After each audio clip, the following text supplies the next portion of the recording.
Scale modeling takes an incredible amount of patience.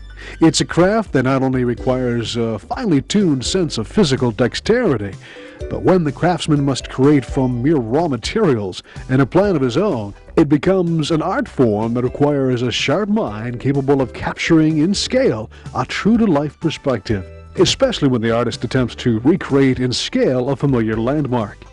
Michigan Magazine had the pleasure of meeting such an artist in the Flint area. He's 25-year-old Gary McDaniel, and he's been creating amazing scale models of the Flint area landmarks since he was a small child, the detailing improving with every new project. Gary, besides his scale modeling work and attending Jordan College, find his days filled with the responsibility of a choir director at Jordan College and teaching piano to students aged 6 through 14. Although Gary finds his musical career very rewarding, it's his modeling accomplishments that command center stage as various local publications have featured his work. We visited with Gary recently at his Julia Avenue home to discuss his work and his inspiration. Gary, you started making models when you were how old? About 3? About 3 years old. Tell us what the progress was from where you started and where you are today. I mean, what was the inspiration there? I always wanted to build houses. I used to watch people do construction around my neighborhood and everything.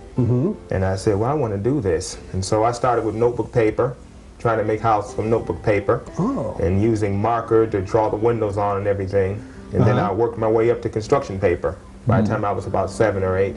My goodness. Now, you've come a long way since then. What would you say would be your biggest project that you've tackled as far as model making? Probably the Emerson Junior High School model. Wow. What was that constructed out of? That was out of balsa wood, construction paper, and other materials. Now, when you first started out, was it just a kind of a looking at something and then just going into it, or did you actually get into the plans, the architectural layouts, or how did you come up with the... Well, with the Emerson, I did find the original plans, so that was a big help.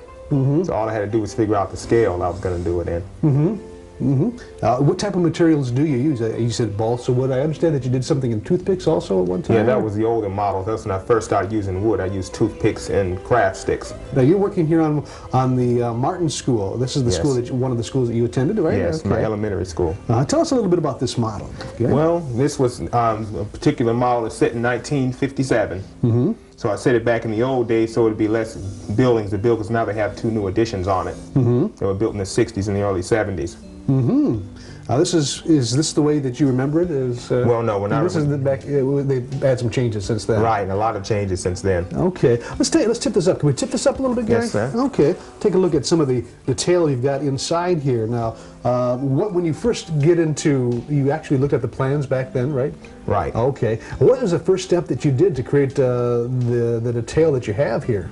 Well, the first thing I have to do is I have a few photographs that I use to help me out back in the old days. And then I look at the photographs, and then I lay it all out by drawing pictures and everything. I drew a sketch on graph paper, figured out the scale and everything, and then we went on from there. Laid the scale out on the layout, and then I started with the first wall in the front of the school. And work my way around. And there will also be a second floor on top of that piece of wood up there. Look at the detail, the stairs and the steps, and you said that maybe further on down the line you'll probably get into maybe electrical too, perhaps? Right. Plumbing maybe? I don't think so. What do you eventually do with the models that you do complete? I mean, well, I keep some of them. This one here, the particular one, is going to be donated to the school for as long as it remains open. And then I have some of them that I sell. And there's one going to be, the Emerson's going to be donated to Sloan Museum. Ah, my goodness. You've got quite a talent. When did you first discover that, that you had this talent? I mean, was it something that you just practiced at and it eventually came to be this detailed, or? It's something that I didn't even know how I'd come about it since I was little. That's all I can tell you about that. Yeah. You've got other interests too, Gary. Yes. You're an instructor, you teach piano and all sorts of things. Where do you find time to do this? I don't know. You also did one on the Hurley Hospital, right? Yes, I did 3 of Hurley, as a matter of fact. Why did you do 3? I mean, was well, each one improved, and I'm still going to make another one. Improved what, in your style, or? Well, improved in the materials and the way I do it. Let's take a look at this house model you have over here. Can we grab that one, Gary, and take a look at that just a little bit? Oh, where is this? What is this? Is Oak Park House? Yes, this house here represents houses that were in the Oak Park subdivision. It's all demolished too. Mm-hmm. Okay. Does the roof come off? Yeah, the roof comes off. Okay, can we take a look at that? Chimney slides look out at that. first. It's like a jigsaw puzzle here. Put it on my knee there. Okay. And then the roof comes off here. Look at that. And I made all the furniture. Just Can like we tip it? Mm-hmm. Okay. Just like you can go in there and live in there. No kidding. How about the first floor? Can you get into Yeah, the the first floor comes, yep. The second floor comes out. You bet. Look at that. And then there's the first floor. My gosh. What detail. Any special problems you run into in doing models in general, Gary, or something? A lot of them. A lot of problems? Mm-hmm. You probably go through the same headaches that the original designers had or the contractors had. Probably so. Look at that, the detail. Do you have any ultimate projects you're thinking about doing, Gary? Well, I have a few I'm planning in the future. I want to do one of downtown Flint set in the 40s. Why, is that a kind of a romantic time for you to think about? Or? Right, the older days were the good old days. The good old days. Even though I wasn't here then. Did you have any art background at all, as far as in school or formal training? Well, I had some art classes. I did have architecture and visual drafting when I was at Marlton High School, and I did have some drafting classes in junior high. Now these look like these are nearly all handmade items in here, or did you go to a hobby shop and get any of that? I made everything. Everything. This isn't something that you can go to a hobby shop and get. These are actual miniatures, pretty much to scale, right? Right. How do you figure out the scale? I mean, you must be pretty good at math. When I put it out on graph paper, I have an architectural scale, though. If someone really wanted to get into this, I mean, it's not something you can jump into and actually, you know, come up with a scale model like this. It's a talent that you've developed. But what is something that, for modeling in general, people should keep in mind? One of the big problems or misconceptions they might have. Is there anything you think? Well, the best thing to do is to be ready when you build it. You know, don't just start making. You have to have all the measurements, all the drawings, and everything. As a matter of fact, when I started on this one, I still ran into problems. I had to change the plans twice after I started on the model. How many hours would you say is into something like this? Well, I work about 4 hours a day, at least. Sometimes more.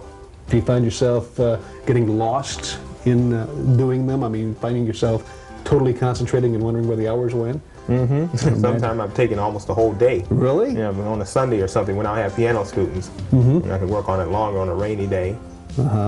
What's the most rewarding part of this pastime that you've got here? Well, the best part for me is just looking at them and wondering how did I do it.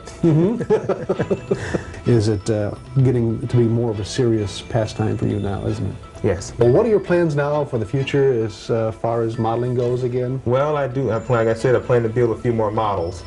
I may go into this as a career. Now, right now I'm going to college and working on computers. Gary went on to tell us that it's sad in a way to see much of the architecture of the old days fall in the name of progress, or just due to the lack of maintenance or concern.